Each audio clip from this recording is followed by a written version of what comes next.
Yes, I've already spoken about it already. Yeah. I'm just curious, has Datuk Seri Nazri made the representative from Penang to No, no. That's why we were quite surprised at some of his comments. And then I said that in Penang. All right. And do you think it's fair if, let's say, Datuk Seri Nazri said the mechanism in which they give back the revenue to each state, is it fair if they give it back equally to all states, because considering Penang has one of the highest number of tourist arrivals? No, I think the problem is that they must not only satisfy Penang, they must satisfy all the other states. Sarawak and Sabah, both states are very unhappy because they do not know how the revenue will be distributed.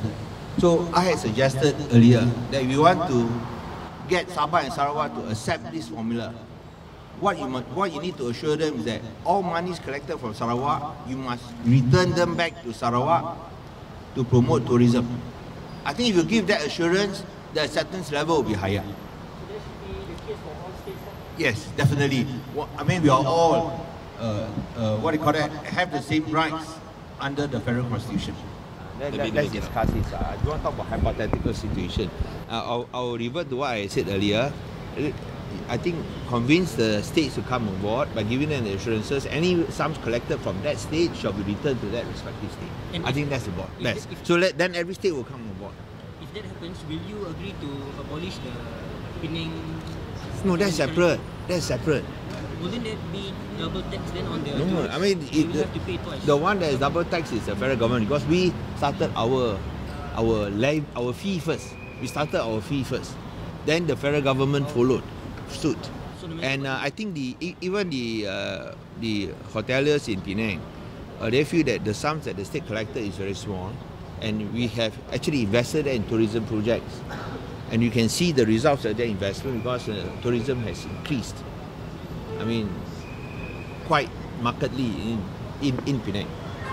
But with tourism tax on top of the current tax in Penang, do you feel like Our tax is only 3 ringgit.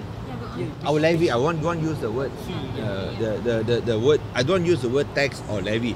Our fee is only 3 ringgit, whereas compared to the federal government is 20. So it's a world of a difference.